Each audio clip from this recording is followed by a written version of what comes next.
Lenga ki mari leina ba loisangna ningthina yengsinbidabana nomonomogi fibam soksilaklaba kachawphung pat ki maraibak tambangamdri adubu matam leiringaida thabak paikhat horabadi parasi kaitharakliba fibam kanba ngambagi oithokpadi leitabanate hiramasigi matangda All Manipur Working Journalists Union amjuna sinduna chatakiba Know Your Sanctuaries and Wetland gi media campaign gi manungchana Tom TV na kanana puthokpa report ama lominasi Ningsing bathok tringai matamdagi leiraklaba kasokphung pat ngasi fawba lenga ki mari leinaba loisangsingna ningthina yengsinbidabana nongmagi fibam soksilakli Imphal dagi ukrul fawruga khawramna nongpoklomda kilometer 140 chalaga Kamjong district ki manungchanna kasokphung kuki khul naknana leiba pat asigi pak sawbana ekar mari romni aduga arubana fit 10 dagi hawruga nongju tha matamda fit kun fawba oiri apikpa nga makhal kyasu pat asida fangli Singda leiba pat ama oina lamkoiba kyagi puning singsinba mafam amasu oiri adubu ngasidi pat asigi mahusagi asengba saktam adudi atuki mati kaitharakli pat asida napi singbi hopgi chang wangbana phumdigi saruksing tamna sengbatuna isingi saruksing hantharakli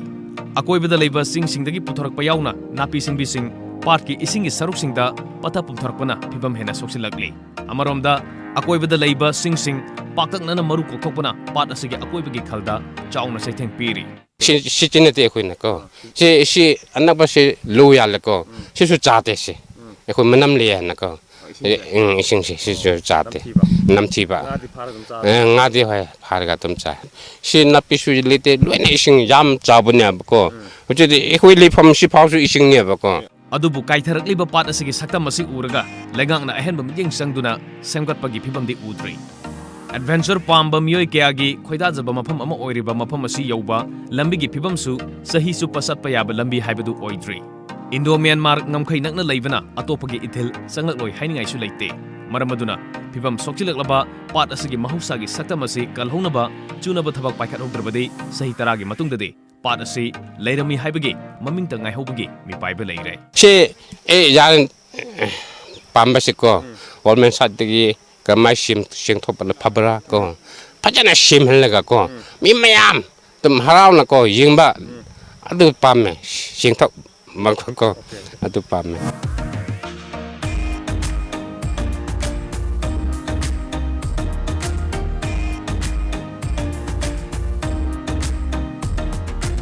pat asigi hanaga leirama saktamdagi honggelaiba napi singbi amadi phumgi maongda semgalaiba mayam asina pasi phungraganda tasena patsi mutki gadra haibigi chingna bele re masigi mathakta akoibda leiriba catchment area singda paktana u kokthokpa amadi pamnu ubagi lamai thabna maram orkanda catchment area da atuki matik umang kokthokpana pat asida yamna chawna singna amasu oiri haibisini maramaduna athuba matamda mari leina ba loisangna pat asi kannabagi thabak paikhatpa matamdu oire maduna targadi matam khargi matungda pat leirame haiba chinbungda linaba adugumba wari oina lehorgane haibisini Hiramasigi matangda kasukphung khul ukhul district tagi Tom TV News kidamak pawdamjariba camera person Anand Galoina na Kumantem Channel